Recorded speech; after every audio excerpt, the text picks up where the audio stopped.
Tripod come with it? Mm-hmm. That's cool. Tripod, USB cable came with it. Nice. No, it's not bad. It actually gets pretty good sound. I'm pleasantly surprised with it. Is this what you did Jordan's interview on? Because that sounded good. Yeah, I did Jordan's. Jordan did me. I don't know When's how that one turned coming out. I don't know. Oh, I see. It's one of those things because Jordan only knows me through like the Linden Street stuff. Sure. Really. Sure. Like he doesn't. And considering that my record's the first coming out, I probably should. Yeah. I was thinking you could do me. I'd be happy to do that. You would be down to do it. I'd be very happy to do that. Jordan definitely has heard you do other things, though, because I remember when we were at Vivaldi that one time. Oh, yeah. When I sat in, and he was there with yeah, he was at my first gig in New York, ever. No kidding. Yeah. What was your first gig?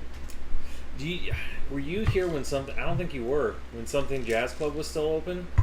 I've heard of it, but... It is bona fide right now. Oh, then no. Because I arrived in 2015 and it was already bona fide. Yeah, wait 1 second. Yep. Is that my phone? That might be mine. I like that you have a folder that says Groovy Tunes. It's Caitlin's. Somebody said that at our very first Linden Street rehearsal. And Groovy Tunes? Yeah, Groovy Tunes. Like, I dig your Groovy Tunes. So yeah, that was... the thing. Yeah, that was me. That's awesome. Yeah, that's well, yeah, I'd be happy to do that for you, man. Yeah. Well, I mean, I think you'd probably get it. Well, I've played some of the tunes. I've checked the record out a few times, so it would be a good fit, I think. And I know you at this point, you know. Perfect. Well, yeah. I guess we'll start this. I mean, I've plentiful amounts to like edit into the beginning, I guess. Sure. So, Sean Britt. Hello. I have to do the intro. Feels weird though. I don't like doing because you know me. Because I know you, and because there's no audience. Right. So it's not like true. I'm not introducing you to anybody new. Well, I'll do my best to live up to whatever you set as the expectation. Man, you don't have much. It feels... You don't have much to live up to. Wow. All right. Feels this is not going in the final thing. Already, we're off the rails. That's right. Yeah.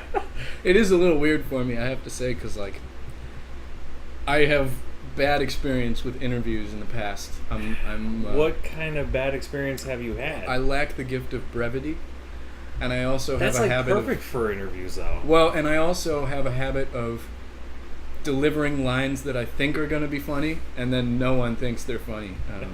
I have that. That's on record. You can. That sounds exactly like the thing Sean that you should. Britt, and that's like a perfect thing for an interview. Sure. Yeah. Let things lay as long as they possibly can. Exactly. Yep. That's not foreign to me. Let's put it that way. Man. So how long you started going to school when again? I started college in 2013. Jesus. Yep. Yeah, I know. Yeah, 2013. I'm a baby. You still got a year left of Manhattan, right? That's right. Grad school at MSM. Got my degree from the New School for Jazz. And did my first 2 years of undergrad at the Brubeck Institute in California. So, yeah, lots of school, man. I'm ready to be done. I can imagine. But I'm enjoying it also. Like it's a gift. Like it is. And you know, the teachers have pretty much all been great. The students have definitely all been great. I feel like I've learned so much from my peers. But like, it's mainly like that conservatory type environment, right? At MSM, it is. Yeah, it's very traditional. Wasn't that at New School? Because I've heard that New School is like really the new modern conservatory thing, where it's like very, like there's no real plan. So right? Yeah, it's. I don't want to go on the record disparaging New School because I really loved my time there, but just shy of disparaging it, there was a lot to be desired, and part of that is the structure. Part of you know, they have Manus, which is the classical conservatory, and then the jazz is separate from that. But I will say, my dog's interrupting you. No problem. Quite rudely, if I do say. He's adorable. He is adorable. They're, you know, Their facilities are great. They're obviously much newer than MSM's. I mean, you obviously got something out of it. It's not like I got a lot out of it. So, it's interesting. Like, each school has kind of presented a different thing for me. If I could go on that tangent for a second. Yeah, no, it's fine. Brubeck was an awakening artistically. Like, I realized I didn't just want to be someone who had all these licks that I could regurgitate and all the language and just play standards my whole life. I realized that I really wanted to write music. I really wanted to have my own voice as an improviser. And it was sort of a lesson in harmony. Stefan Harris was there, so we were studying his melodic progression method. Who you're under now at MSM. Right. So last year was his first year there, right? Well, it was his first year, like, as an active. He's the head of the jazz department now. I think he was there the year before, but just kind of observing and getting the hang of the program there. But so Brubeck was that, and then New School was like guitar boot camp. I got to study with a ton of my heroes, basically, so that was huge.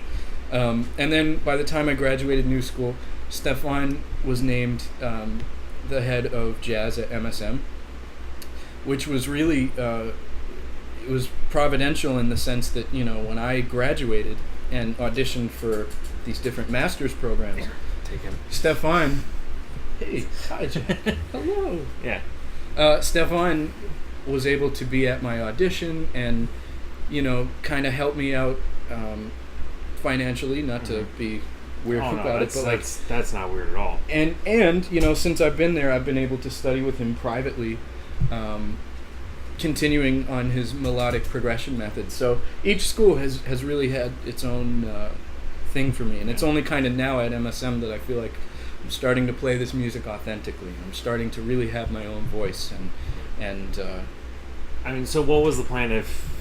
Was it always the plan to do grad school right afterwards, or was it really like intervention that Stefan got in the program and then you kind of... That was a big piece. So my original plan at Brubeck was, it's right now what it is it's a 3-year degree program, but when I was there it was 2 years, and then you'd transfer into the affiliated university, which is University of the Pacific, and I would have gotten my degree there. But so that was the plan, but by the time my 2 years at Brubeck were up, I had an opportunity to go to New School, which was really fortuitous, and I kind of decided that New York was really an important thing for me. And then, even then, I really did not want to go to grad school. I still don't want to go to grad school halfway through it. So it was never part of the plan? Really. No, but, it just kind of like... It came together. I remember having several discussions with my parents, and, like, my dad in particular was like, listen, you do what you want, but you're going to benefit from that master's degree 10, 15 years down the road. So I said, you know what, fine. And personally, I have a love of teaching. So if the master's degree opens teaching opportunities, then by all means I'm for that. But really, it was just about staying in New York, making new connections, developing my relationship with Stefan, and so far all of those things have happened. I feel like I've improved in the last year as an improviser and as a composer. So it has been really great. It just wasn't part of the plan. That's all. Yeah. So I mean, how was Brubeck for you? Just because I know you're from the Boston area. Right. So what was the drive to go West Coast with it? I see. So that's sort of, there's two questions there if I'm hearing you right. So the first question is why Brubeck, and the second is how was it? Is that fair? No, I was just wondering, like, because I know from going west to east that it is a weird culture shock for a while. Right, I see. And also because of, like, the climate, because it's Northern California, it's not Southern California. Yes, that's right. Well, it's still very beautiful weather all the time, and I remember we had snow once, and people were literally like leaving their homes to take a picture of the falling snow, and like being a Bostonian, that's nothing to me. Yeah, exactly. Like 3 inches. It's like it's nothing. A joke. But I so to answer your question, it was a culture shock for sure, and I'm not sure that it was necessarily the healthiest thing for an 18-year-old boy to be thrown from the comfort of the Boston suburbs to an environment where you literally know nobody. Yeah. But musically and artistically and even personally, it was life-changing. Yeah.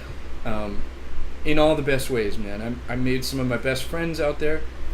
I learned so much out there. I really can't overstate the impact that my time there had on me, artistically and otherwise. It was really remarkable. I look back on that time very fondly. So yeah. So what got you started? There? Like, what does your dad do? My father, professionally? Yeah. Well, because Well, I think we might have talked about it. Yeah. He's not a musician. He was in a past life. So my father was an alto saxophonist. He grew up in Rochester, New York, which is during the 70s, which was like a real scene. It was like Chuck, the Mangione brothers. Exactly, all those man. guys, All those cats, man. Ruggiero. And who are those brothers? Also the LaBarbras, I think, are from there. Pat LaBarbera and well, and you know Charles Ruggiero?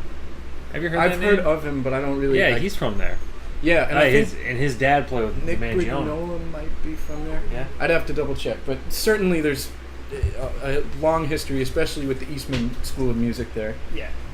So my dad came up at an interesting time there, where he was in a group of guys that considered themselves the street guys, and they kind of looked down on the Eastman guys, the schooled guys. Yeah. And I think that dichotomy still exists in Rochester, which is interesting. Joe Locke, the vibraphonist Joe Locke, he's one of the street guys, although I don't think he ever played with my dad. I'd have to check on that. But anyway, so he definitely had this very real background in jazz, and it's ironic that his son is a product of the schools, right? But so I grew up with a very great variety of records being played in the house, and my mom has great taste in music, even though she's not a musician. What does she do? They're both salespeople. My dad. So's mine. Yeah, so they've been doing that forever. It's really weird, right?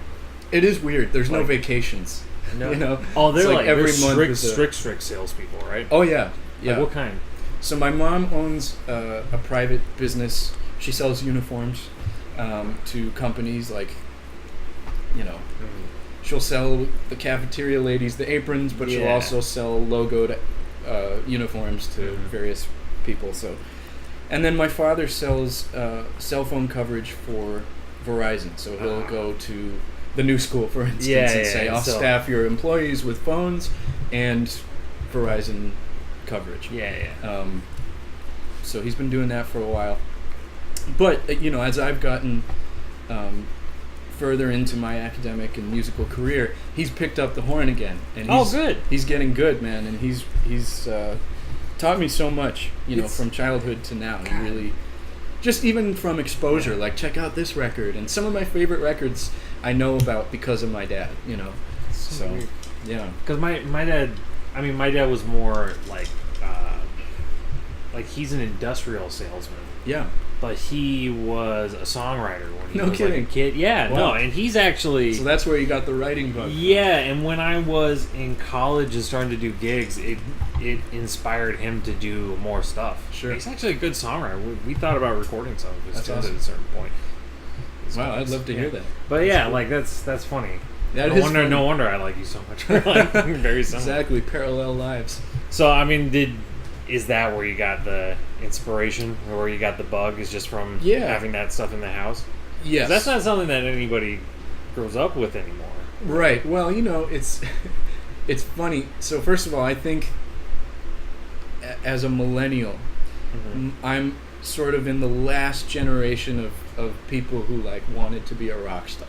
I think everyone now wants to be like a DJ or some kind of personality, but I think there were enough people in my generation who wanted to play guitar or drums or something. Like when I was in 3rd or 4th grade, School of Rock came out. Yeah. And I think that, certainly for me, it sounds silly to say, but that was really a hugely impactful movie. And I thought, man, that's the coolest thing ever. I want to pick up a guitar. And I did. And yeah, my dad's record collection and all the stuff he exposed me to. And being in Boston, you know, there's a huge scene in Boston for like blues, rock, and what we call GB gigs, which is general business. So I played in a lot of wedding bands. I played in plenty of background noise standards groups and, you know, that sort of thing. So I would say a combination of my dad and the Boston environment was what got me into it. So, yeah, I mean, that's interesting, because I was thinking, like, I think my age group, which is like right before yours, is we were the first to grow up without like the legends around. Right. I was thinking about, I mean, it must be different because your dad was a musician. He's a little older too. He's a little older, but he grew up with those guys like in their prime. Right. It's just interesting. Yeah, it is interesting. I mean, you know, my dad told me about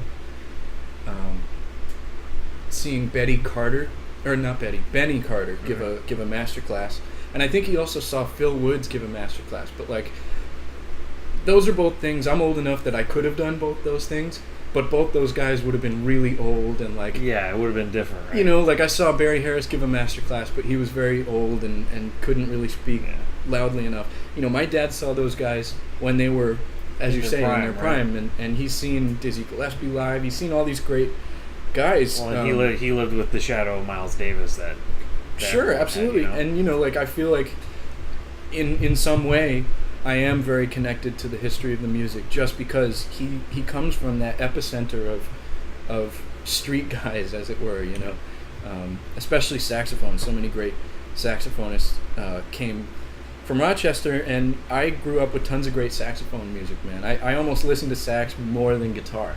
I'm a big Sonny Rollins guy, big Coltrane guy, Jackie McLean, you know, all those cats. Jackie Mac, man. Jackie. I could listen to Jackie all day. So, you know, I get that from my dad, for sure. For sure. So, when did you start the writing side of it? So, I almost exclusively didn't write until college. And when I got to Brubeck, if you know anything about the Institute, the way it's made up is it's a 5-person student body. There's 5 students, and they make up a jazz quintet. And that quintet is expected to perform gigs regionally, but also, you know, we traveled. We went to D.C., we went to New York a couple times, we went to Seattle. And so it was expected that you'd have original material, the Brubeck Institute Jazz Quintet. And so when I was there, I'll just tell you the band. It was a very special group. It was a group of firsts. We had the first female, Sarah Kuo, first female in the history of the Institute. She played bass and was a phenomenal composer. We had the first guitarist, which was me, and we had the first vibraphonist, Joel Ross, who you and I have talked about. Joel's impact on me cannot be overstated. He's really just a freak of nature. But we also had a phenomenal drummer, Jalen Archie, and a phenomenal trumpet player, Max Boyko, who stayed for a year and then left and was replaced by Lucas Baer, who's incidentally in my quartet now in Boston. But all that is sort of my long-winded way of saying that when I arrived in California, these guys had all gone to like performing arts high schools and stuff, and I that was not my background at all. So they were kind of ahead of the game in every sort of way, you know. And they were all seasoned writers by the time they arrived, and that kind of wore off on me, and I said, you know what, I really do want to write my own music. I want to have my own compositional voice as well as my own improvisational voice. And frankly, I learned that by doing that, I was developing my improvisational voice anyway, you know. So the first tune I wrote while I was out there was a thing called Song for Cecilia, which will be on the record. And that's a very special piece of music to me, man. I remember I wrote it in like that September or something, freshman year, and we got to perform it at the Monterey Jazz Festival. So just feeling what it was like to play your own music at an event like that with these really high-level musicians was eye-opening for me, and so it kind of set me on the path. So what? How did you get started in it then? Like what? Because I mean, if you didn't start until college, Mm-hmm. I'm sure that you definitely had to find a way to write somehow. Right. So I remember in high school I took a theory course. We had a great band director, Brian Sincata. Shout out to Brian, who he was remarkable, man. He came on as the band director at the elementary school when I was in 5th grade. So right as I picked up alto sax at the time, and he was 21 and I was 10. And he moved to the middle school and then to the high school. So for those 8 years, from 5th grade till I graduated high school, he was my band director. Taught me so much about theory, about composition, and I did have to do some writing assignments for him. So I had some basic introductions to it via him. But then when I got to Brubeck, it was literally a matter of just saying, if I don't deliver, the band is going to be bummed at me, right? So it was just a matter of sitting down, pencil and paper, and figuring it out. Right? And of course, like I said, those other guys were such phenomenal writers that I learned a lot from them by observation. So like how to structure a chart, how to make it look readable, mm-hmm. and how to compose melodies. Again, Stefan was huge. My guitar teacher there, Nick Fryer, was huge. He gave me plenty of writing assignments. And also, the head of the institute at the time was a guy named Simon Rowe, Dr. Simon Rowe, and he would test us by making us memorize standards and then writing charts of the standards to prove we had memorized them. And so that was like kind of a master class in like how do you break up the staff. Okay, well you break it up in halves, and then you write out, you just try and organize it in such a way, A, B, A, B, A, you write out the different sections and stuff. So all that is to say I kind of developed my composing chops from basically like this grand study of stuff, right? Exactly, yeah. I mean, did you start lifting anything? What was the first thing you lifted? Everybody lifts. Yeah. Like tune-wise? Yeah, like, I mean, what... like contrafacts or something? No, not... I'm more thinking, like, what tune, like, have you lifted from the most? Like, what, like, as in a vibe or, like, a certain change? Well, because, like, what... Sure. Because that's kind of how I started writing. I just started lifting, like, certain things. So my tunes don't sound like this at all. I'm very proud to say that I think I've found a Sean Britt sound. However, Joel Ross, his writing was very impactful on me. He wrote, I can list you, probably 10 tunes of his that I heard and were like, man, I love the changes, or I love the rhythmic concept, or I love the melody. His melodies are crazy, man. He was someone who paid a lot of attention to detail. It wasn't just a lead sheet. It was like, rhythm section parts, hits, dynamics, and I think that I lifted a lot from him. I should have a better answer to that question because I do have tons of influences, Well, who are the big ones? Gerald Clayton right now, man. Clayton? And again, I can't claim that my music necessarily sounds like that, but I just love how he structures melodies. Like so many of his tunes are just basic motifs that he moves around in different keys and harmonizes different ways, and then he'll incorporate the rhythm section here and there. And they're usually very singable, very simple, which is kind of my approach. But he just finds ways to get so much from so little. And of course, he definitely has the opposite of that. He has complex things. Ambrose, but traditionally like Wayne Shorter, man. I think probably I've taken a lot from Wayne. And of course the Train McCoy sound. I have a tune, Distraction. Hey, hi. Dude, Speaking your dog is the best. It's like perfect, right? Especially when you start talking about that tune, and now we got to pet him for a while. Exactly. He's so cute. I know. He's too much. He's an old man. Is he? How old is he? He's 12 or 13. Oh, wow. He's old. He's pretty high energy for 12. I know. Everybody says that. They don't see him every day when all he does is lay down. He builds up the energy from sleeping. Oh, yeah, exactly. just in time for somebody to come home. That's right. Exactly. So, Distraction, McCoy. It's kind of in that vein, you know. It's minor blues, and it's tipping and straight ahead and fast and loud, you know. And actually, that tune it did start out just as a minor blues, but Joel, while I was at Brubeck, wrote a chromatic reharm of it. And then one of our teachers, the great Joe Gilman, who I should have mentioned earlier, also was a huge influence on my writing and on my playing. He wrote another reharm, which is more rhythmic, and so I've put both those into my chart. So those guys have all been tremendously influential for sure. So then what is your process? Like what if you were to start writing a tune?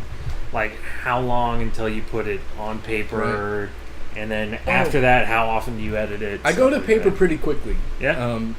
I can't claim that I have a set process, because I found that inspiration comes in different ways. And, you know, like I was listening to Jordan's interview, and he said that he'll maybe write a guitar part and come back to it 4 years later. And suddenly, after 4 years, it's a tune, right? Yeah. That's been my experience for sure. But are you one of the people that like will write down ideas, period? Or will you, you'll just write them down? I'll record something, I'll write something down, I'll leave it. I've also found that like if I just carve out the time and force myself to sit down for 2 hours and work on something, it'll get done pretty quick. Like that tune Millennialism that I brought in. That was just a matter of like forcing myself to sit down and deal with this idea I had, that and make a tune out of it. So, but like by contrast, you know, I have tunes like Blissful and like Hope Song and stuff, which have taken a long time. So you know, it's different every time. But yes, definitely, I'm at the paper almost immediately, or I'm recording something almost immediately, and just building from there. You know. So, I guess what. Do you have your own kind of internal mechanics for writing? Yeah, because I know that there are things that I go to that I just know I like and work. I see. Yeah, you know, like I have a lot of flat 2 major 7s going to 1 and stuff like that. So I mean, what are the internal mechanics going on? What are you looking for in a tune? I've noticed that. And not every tune is this way, but I love chromatic harmony. It's like a guilty pleasure. Chromatic bass note motion, you know. I think there's a lot of color in there. That's a big one that I'm actually trying to kind of steer myself away from at the moment. Yeah. And I am someone who, like, I tried to take different approaches on every tune. Like, they say that Coltrane would write a tune specifically to work on something that he was practicing, and that's something I've done a fair amount. Whether it's a rhythmic concept or a chord progression or whatever, that has definitely been something I do a lot. But man, the chromatic harmony is the big one right now. So I guess I have to force myself out of that, you know. Not necessarily. You can keep going. Yeah, I mean, it's like I said with Gerald Clayton earlier. Like, you can get so much from so little, for sure. But I just worry about my tunes sounding the same. You know, I want to have some variance in the sound. Yeah. So, I mean, what do you do if you get stuck on a tune? That like writer's block? Yeah, like writer's block. Like how? Like, do you get mechanical with it, of finding a way out of a corner, or do you let it sit and come back to it? As many times as you can. Both, man. I'll if I'm really just frustrated and like I can't do this anymore, I'll definitely leave it. And there are plenty of tunes that I've done that with. But other times I'll force myself to just try something, even if I think it maybe won't work. Like, just add another chord here, or add another section, or another instrument, or whatever. And just test myself. How does it sound? And even if I don't like it, I might leave it for a day, come back to it the next day or the next week, and say, you know what, maybe it actually was cool to add that new thing.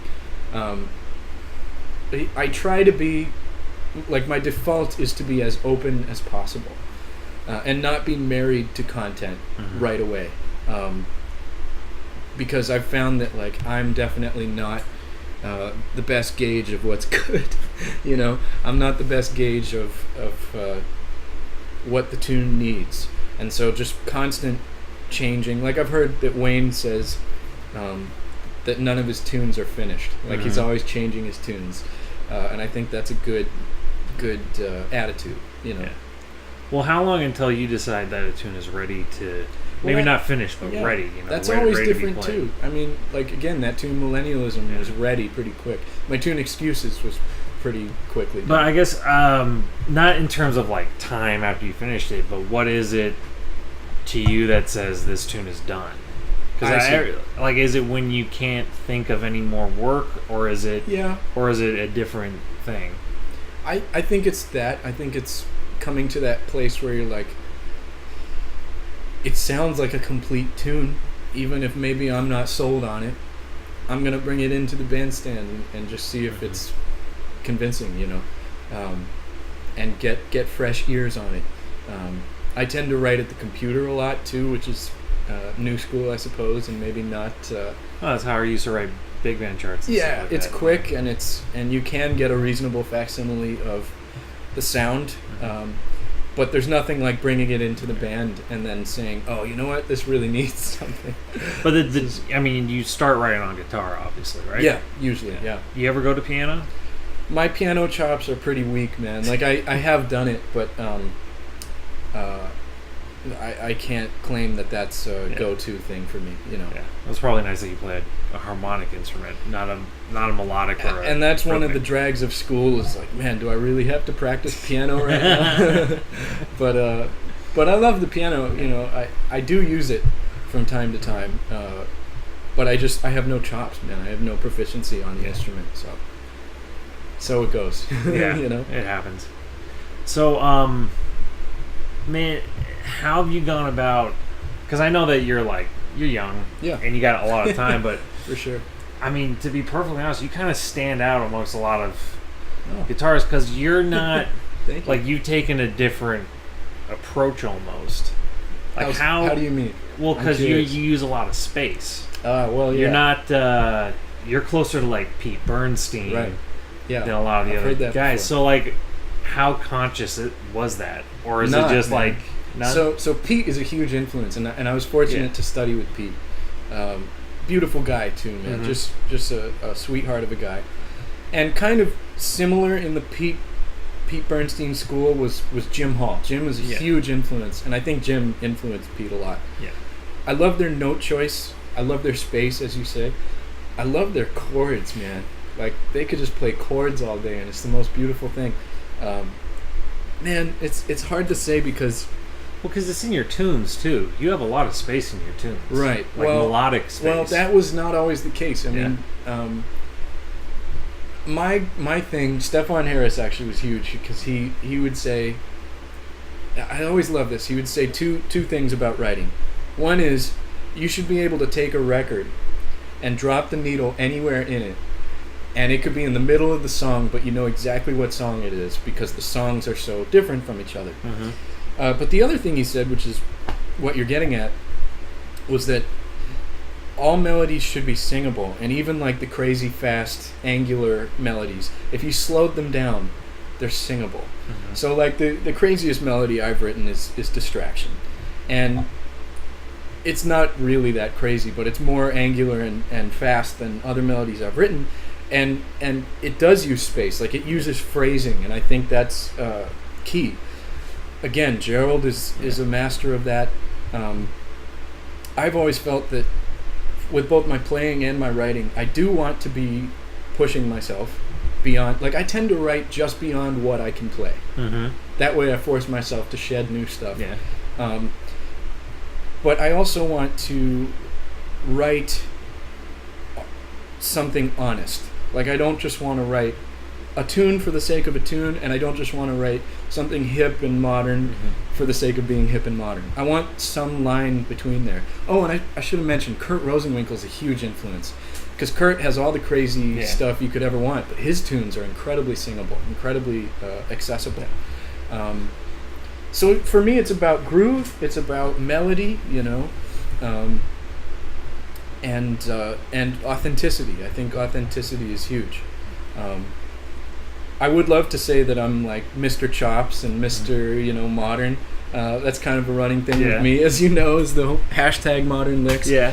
I do love the modern thing, and I'm trying to incorporate it into my bag as much as possible. But, I grew up in Boston playing B.B. King, and playing Eric Clapton, and playing Stevie Ray Vaughan, man, and that bluesy space thing is kind of just who I am right now as an artist, So yeah, that's another thing, is like how much of that stuff is really, I mean, is it in the foundations, or does it just like poke out every now and then? Because you're not a huge bending player. Well, it's so. I know you can kill on slide, but you don't. Well, that's generous. Yeah.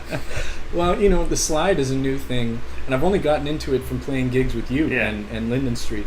I've done it before, but I never had any chops with it, and I feel like I'm kind of starting to get it, which is exciting for me. But, I can bend, and I feel like I have a pretty good vibrato just from playing that stuff. But it's not what I'm hearing, and that's what I'm talking about with authenticity. Is like, you got to play you. Every now and then I go for those Benson, like, where you bend a string, but you have another string played, so it's kind of a crunchy thing. And I'll never forget, man, like, I grew up, like, as I was just getting into jazz, it was Benson, it was Russell Malone, it was Peter, it was all those guys, and they do bend, like, they'll go for all that stuff. And I remember I was doing that at a summer camp once, and the teacher told me straight up, you should never bend strings. I was like, yo, tell that to George Benson. Why? Right, exactly. Man, Pat Martino, like, whoever that, and that brings up a whole other can of worms, is jazz education, right? Well, I mean, being a product of it, how do you feel? Because I know, I mean, there's a bunch of different schools. Mm-hmm. Like, I know how I feel about it in general, but I mean, like, you don't have to be specific. Just what's your general I'll be specific. vibe. I'll be specific to the extent that I can. I have shaped my teaching directly from my experiences with how I've been taught. So I've had great teachers, I've had okay teachers, I've had really terrible teachers. Some of my best teachers were not music teachers, and some of my worst teachers were music teachers. To answer your question specifically, I think jazz education is a mixed bag. Historically, this music was not taught in the school. It was taught on the bandstand. And that's certainly true of the people I look up to. Like, even in my age group, the best musicians are the guys who are gigging and playing sessions. And that's not to say that people who are not going out and doing that can't play, because I know plenty of people who can. And maybe I'm one of those, because I'm certainly not working like some of my peers, although fortunately that's starting to change. But man, I don't know, it's my favorite teachers have been the ones who didn't want you to become a clone of them, but they wanted to bring about your own artistic voice. So I always say that the two best teachers I ever had were Stefan and Hal Galper. Because I feel like they both brought out my own personality and continue. Like, I'm still working on stuff they did. Joe Gilman out in Brubeck was another one. Man, Joe was really a gem. And some of the guitar teachers I've had, Matt Stevens was huge. Matthew Stevens, Gilad Hexelman. I mean, I've had so many great teachers who really helped me with that. So that has kind of been my approach. It's like, how do you get a student at any level to cultivate their own approach to the music? Because that's what you want, especially in jazz. You don't want someone who sounds like Bird. You don't want someone who sounds like Philly Joe. And you know what? I mean, you do, but you also want someone who has their own thing. And by the way, that's been my approach to Linden Street gigs and to GB gigs and non-jazz gigs. Is like, can you put that thing in there that is distinctly Sean Britt, so that when someone else gets the gig, well, good for them, but they're missing that thing that I had, you know? So I feel like I've been able to maintain a lot of work that way. Yeah. I mean, this is probably going to be a funky question, but okay. Have you felt that having that, you do have a pretty concretely different approach a little bit, right? I mean, can you feel it? Because I know you do. I think I'm getting there. I think I'm close, man. Like but to answer your question, I can feel it. I can feel that I'm close. So, you know? I mean, how do you think that's affected your short-term work? Because I know jazz schools, and I know they're not. Right. They can be very homogenous and very cliquey. Yes. So, well, I've always tried to resist that personally, both in jazz and in life. I mean, the clique. People who know me know that, like, I'm such a pathetic weasel that, like, I want no enemies. I want everyone to be my friend. I try to be a people pleaser, which is maybe, as I say, maybe that's a personal shortcoming, right? But a character flaw. But you know, I think so. I've been very fortunate to have gone to three great schools. And I've had more teachers than hairs on my head. You know, I am the product of many different perspectives, many different influences, teachers, peers, who kind of, even if they made the smallest comment on something, whether it was my playing, my professional habits, my writing, whatever, man, I feel like I've learned so much from everyone. So to broadly discuss jazz education is difficult because it has to be broad. Like, by nature, if you're just getting, I mean, there's something to be said for having a mentor, right? Which is kind of the traditional way. I've never had that. Maybe I still will. You have been kind of that, actually. Really? Yeah, because you've included me on a lot of musical projects. So many bad things about you. I know. Well, hey, cheers to that, man. I mean, you know, as long as I've got the gig, you know, as long as I've got the gig, you can think whatever you want. Was it? I think there's that quote. It might be from Benny Goodman, who said, "Get me a prick who can play." Yeah. Right. It's like, I don't care about your personal life, but as long as you can make the changes, and you know, but you know, I mean. It's I might be getting away from the question, but you know, it's just, you need to have as many voices contributing so that you can weed through and say, you know what, Professor so-and-so was great, but Professor XYZ was full of shit. And then you can move on and kind of weed out what's bad and cultivate what's good. I found in my own personal development, which of course is ongoing, it's been a process of learning what not to play. And also it's been a process of how to practice. Like, I feel like I'm just learning how to practice after 5 years of jazz school. That's usually what happens, Well, I fine, but I you didn't learn how to practice until the end. Exactly. You expect that in the first year that's what they're going to teach you, right? And maybe that's shame on me, right, for expecting to be babied into that. But, you know, it's just really observing your favorite teachers and your favorite artists and what they do, and trying to construct your own thing based on that. And so that's been my approach. Do you have, like, a guy? No. Like, you know, I mean, like, I know exactly. That, like, an influence that is kind of unique to you? Yeah. Well, like, who... Man, so... That's helped you cultivate that approach. Man, I don't know, like... Because I think we've had this discussion where I think, like, really unique approaches are from blocking out a certain area or something like that and focusing on something really deep. Well, I've definitely done that. Yeah. I've gone through periods where it was like, okay, right now I'm on the Train thing. And Train's one of those guys, you could focus on any era of his career and then move on and go to some other thing, and, like, he's always going to be there, right? For me, like, you know me, I have as you say, I come from the Peter Bernstein, from the Jim Hall, from the Pat Martino, where it's very straight ahead, very traditional. I want to be more modern, so like I'll go through these things where it's like, okay, I'm on the second quintet thing right now. I'm on the Kurt thing right now. Kurt's really huge for me at the moment. But man, to say that I have one guy is tough. Yeah. Because maybe I have one guy today, but a different guy yesterday, and a different guy next week. You know, so you really have gotten like really eclectic. That's been and you my somehow approach. Gotten like. Well, again, you somehow gotten this really unique idea going through. Well, we were talking last night about like.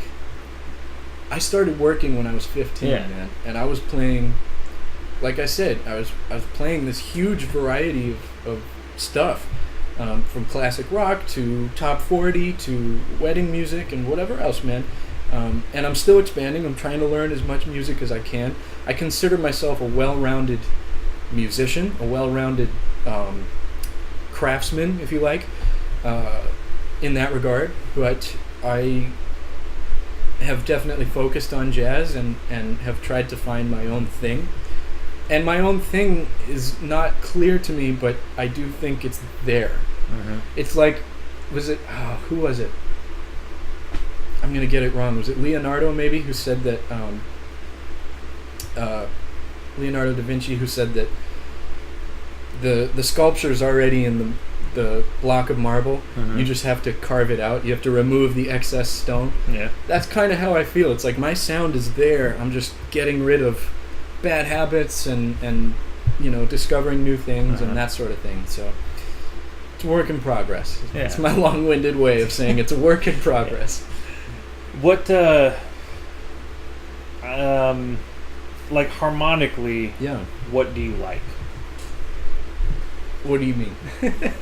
I like everything. There's got to be like it can be like a general concept. Yeah. Like, you know, like I'm really into harmonic motion that goes from like open to close to open again. Right. You know, and like minor chords sounding bright and major chords sounding dark. Yeah. So like what's so like, is there kind of like a harmonic idea that you just really like? From looking at other tunes and from looking at other guys. Yeah. Yeah. That's tough, man. I'm just noticing your thing that says you are the bacon to my eggs. Does now? That's hilarious, dude. For those listening, we're in John's house. Like in my apartment, And I'm surprised you haven't talked about Voodoo Jazz Man on my... I'm just noticing that as well. Voodoo Jazz Man, yeah. Voodoo Jazz Man. Can you explain that for a moment? Is that a New Orleans thing? Yeah, it's from last time we went to New Orleans, we got that at like, not...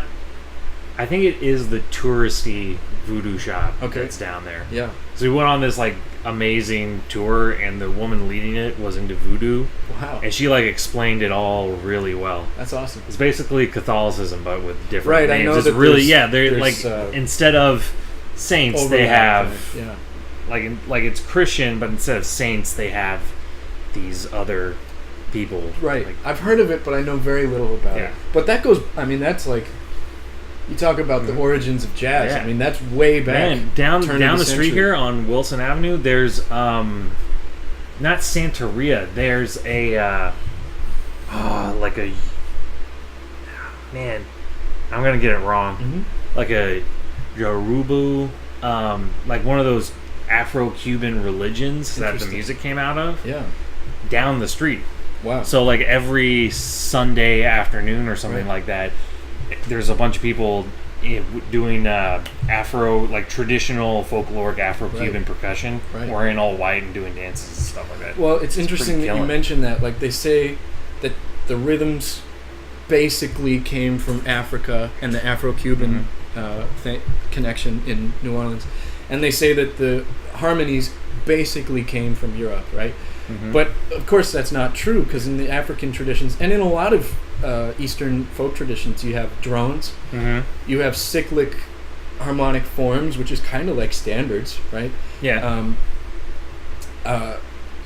Which is my roundabout way of saying jazz history is Bullshit. No. Sean Britt Quite is the saying opposite. jazz history. Quite the opposite. You know, I and it sounds, all my answers sound like cop-outs, but I mean this very sincerely. I like everything, man. Like, I'm really into a lot of stuff. I do have, like I said, I like chromatic harmony.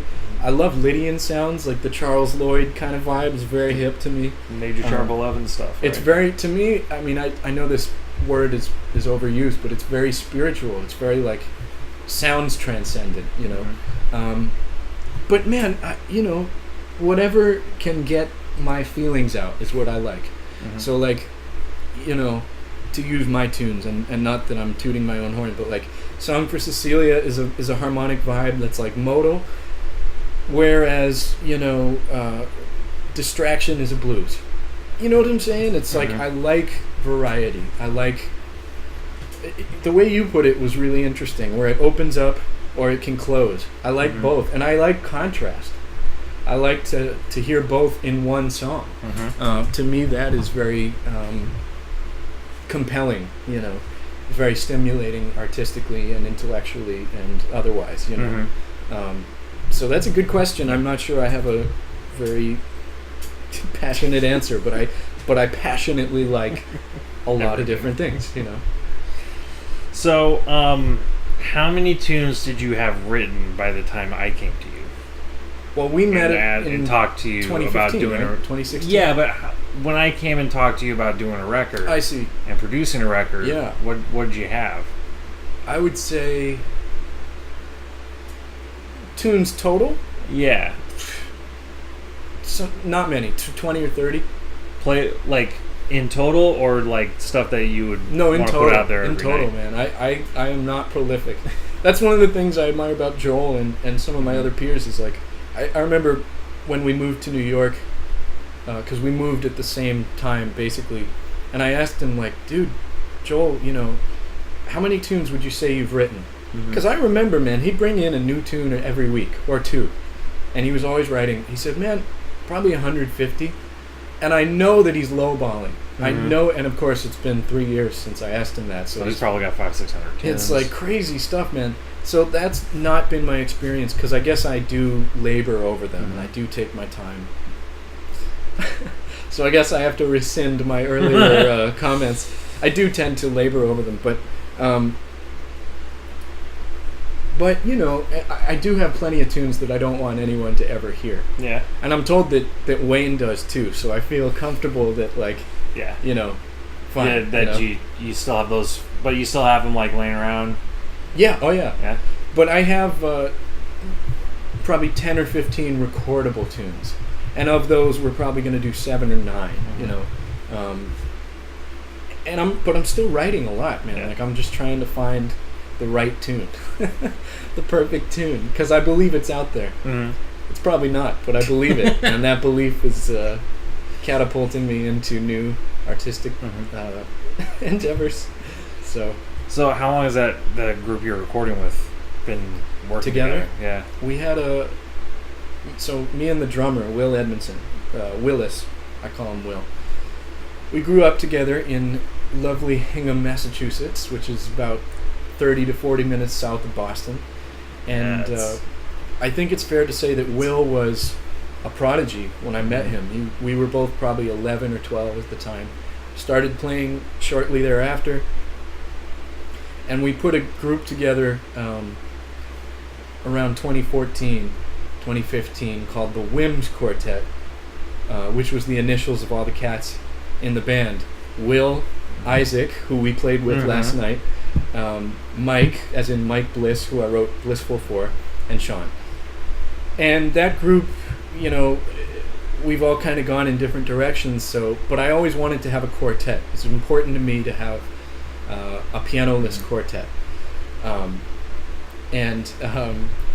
So we kept it together, and I was fortunate to get Lucas Baer, who I mentioned I went to Brubeck with, and my buddy Ben Young, who I met in districts in high school, and he's another phenomenal player and composer, man, just a great artist. So I've known these guys forever. We've probably been playing together for 2 or 3 years at this point.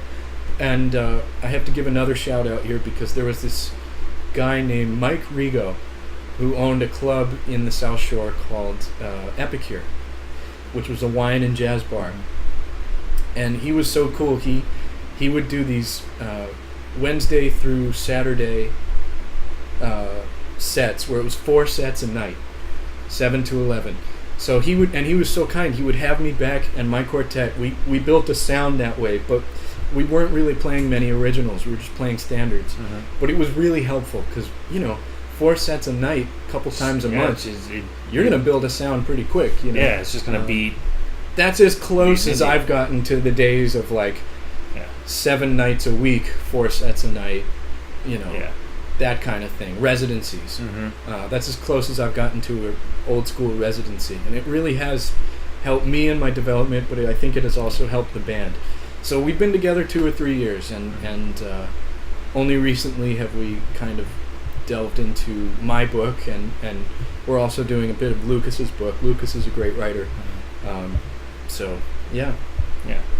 How do you like the band leading aspect? I love it, man. Yeah. I've always felt that I have a natural gift for that. I'm a good sideman. I pride myself as being a good sideman, but I'm good at featuring people. I feel like I'm good at supporting people, both musically but also professionally. And I'm good at when I was at Brubeck, the role of MC often fell to me. So I got good at that. I got good at talking on the microphone and introducing people and joking with the audience, and I feel like I've developed that skill. And so the band leader thing has, in my opinion, come rather naturally. There are things about it that I don't like, and I think that's just general music industry stuff. Yeah. So, that is never going to change. But by and large, I really do enjoy it, and I see myself doing it in the long run if I can manage it. Have you started to get deep into the business end of it? No, not like you have. I'm a good businessman in the sense that I make sure people get what they deserve, and I'm good at getting work. I can craft a well-worded email and send some promotional materials and hook up some gigs, but certainly I'm not dealing with things to the extent that you are. Yeah. But I'm also doing other things too. I'm in school right now, and I have my teaching, although you teach too. Yeah. But yeah, I'm sure over time that'll be something I build. I mean, how do you feel about it? Because you're going to be getting in there. I mean, next year I'm on my own. The chord's right. cut. Yeah. So how do you feel about just from what you've heard from the general vibe of a lot of the people you work or talk or go to school with? I mean, how do you feel about the music business? Because you're going to be jumping right into it. Right. Well, they always tell you that it's just a dead end. You're not going to make any money. Yeah. People are just going to stream your music anyway, so you might as well just give up, that kind of thing. And I remember expressing that to Vic Juris, just telling him, who I also studied with. He's great. I just remember telling him that I'm bummed at what a weird time it is. He goes, man, when I came up in the 70s and 80s, they told me what a weird time it was, and I'm making a living. And I've known a lot of guys, Chad Lefkowitz Brown, who he's working a lot. Well, and part of his genius is and I've I think it's fair to say I've modeled my approach to his, is that he'll take the Taylor Swift gig, which he did for 6 months, I think. He'll take a gig that is not exactly the end all, the be all end all, as far as artistic fulfillment, right? But he'll do it because it's work and it's building a resume and a network and all that stuff, and then you make room for the artistic thing. And he's seems to have a pretty comfortable life, and and I know a lot of guys who are doing that. I definitely am not ruling out teaching. I would love to not have to travel and not have to do late nights. But for now, I'm loving that. Yeah. I'm really loving that. I'm young and I feel like I'm grinding, and it feels good. It feels fulfilling. But someday I'm going to want kids, and I'm going to want a normal life, and so the teaching thing, like the full-time teaching thing, is going to be definitely on the table for me. But you feel pretty good about, because I mean, when I got out of school, it was only a couple years after the recession hit, and it was like, clubs are down, everything's down. Right. I remember when I graduated, there were people who were getting master's degrees that couldn't get college jobs because all the colleges were cutting costs. Right. Oh yeah. I mean, but you don't feel any of that like kind of existential, Well, no. vibe. There's a lot. Like, are you actually pretty? I'm optimistic. Pretty optimistic. I am. Partially because for the past year, I would say, I've been getting more and more good opportunities. It's starting to, that word career is starting to become more legitimate for me. It used to be like, career, you're just a punk kid. But, I'm 23, so I can play bars. I'm good at what I do, so I can play, as I say, a variety of different gigs. A lot of people know who I am, especially from the Brubeck thing. So it's been really tremendous for me. And the economy's good. So you mentioned clubs. Clubs are not closing quite as much. They're kind of opening, actually. And there's more gigs now than when I moved. Well, right, exactly. So I'm feeling good. It's all, you can't predict any of it, right? Like on your website, you make a great point on the People You Should Know page, where you say, there's people who you should hear about, and you do. People who you shouldn't hear about, but you do anyway. And more often than not, people you should hear about, but you don't hear about them. And so that could happen to me, right? It could be like, man, Sean Britt is so killing, don't sleep on him, but everyone's sleeping on him, right? Yeah. You could be having to Kenny Warner for like years. But even if that happens, I'm just going to stick with it. Like, I don't mind being poor for now. Like, truly, I really don't. I love New York. I love the music. Like, I see, it's a little cheesy, but I do see this lifestyle as a bit of a vocation, without getting weird about it. Like, I see it as sort of a let's say, supernatural or sacred calling. So, did you ever have those kind of, I mean, like doubts? No, not doubts, but did you ever have the parental conversation? So my mother, because I did. Oh yeah, yeah. I mean, listen. Oh, someone here. UPS. Oh, gotcha. Yeah. I think it's fair to say that both my parents, but I think especially my mother, would prefer that I were pursuing something more lucrative. I remember she said to me once, I can't remember the context, but I still laugh about it. She goes, I'm letting you pursue music, as if I was ever going to pursue anything else, Yeah. I was a really bad student in high school, and like how bad? Like C bad. Although I remember in my senior year, I nearly failed a class. And that was like, my parents, man, that was brutal. Was it just interest? Like, were you just disinterested? That's a big part of it. And, senioritis. I genuinely didn't care. I always felt, and this does, I know, it sounds so cynical, or I don't know what it sounds like, but, I've always been someone who learns best on my own, which flies in the face of everything I've just said about all the great teachers I've had, right? I definitely think that once I got to college and I was pursuing something that actually gave me some sense of meaning, then I was invested, and suddenly my grades were like but as really far good. As like going to English class with 30 people. Well, actually, I loved English. I'm a voracious reader, but not like everybody sits down and. I hated math. Yeah. Like passionately, I hated science, love history, but it was the work. It was the why am I going to write this 10-page paper when I can check out this Coltrane record, or shed my guitar or something, or write some music. And I always felt that a little bit of envy towards my friends who went to those performing arts high schools, where it's like, oh yeah, I studied with Walter Smith III at 15. It's like, man, it's like good for you, but like I'm just starting to learn how to play the changes at 23, you know. So to get back, you know, my parents, I think, would have definitely preferred that I pursued law or medicine. Or but you had that, like, but they never tried to, like, stop. So no, right? Never. They were very supportive. I haven't had too many conversations where, like, music is like the weird thing, because you hear about it with just about every other like artistic thing, but for some reason, music they're not as crazy about. They're kind of like it's a gentle push. In my stop. parents' generation too.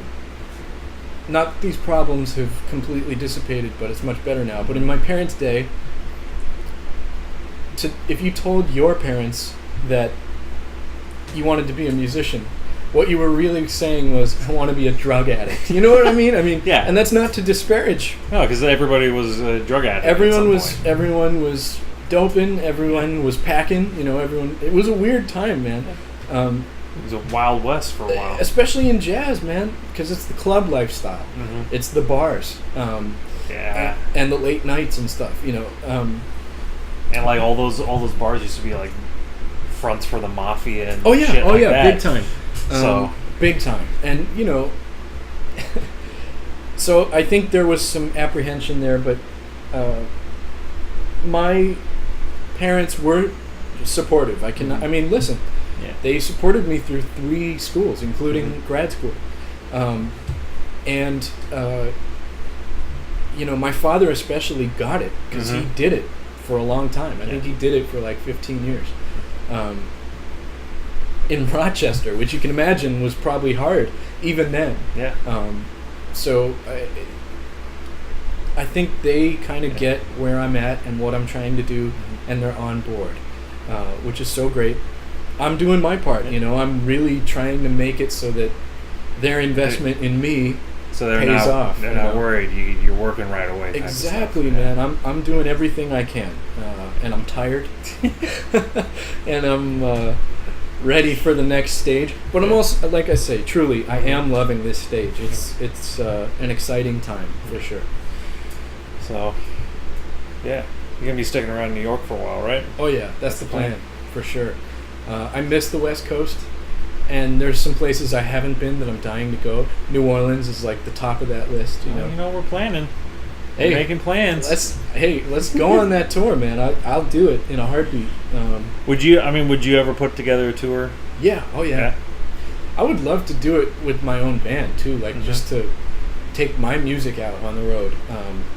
But I love the sideman thing. I'd love to be a sideman for like someone killing, you know, like for a good tour. Yeah. I just feel like I stand to gain from that, you know. Yeah.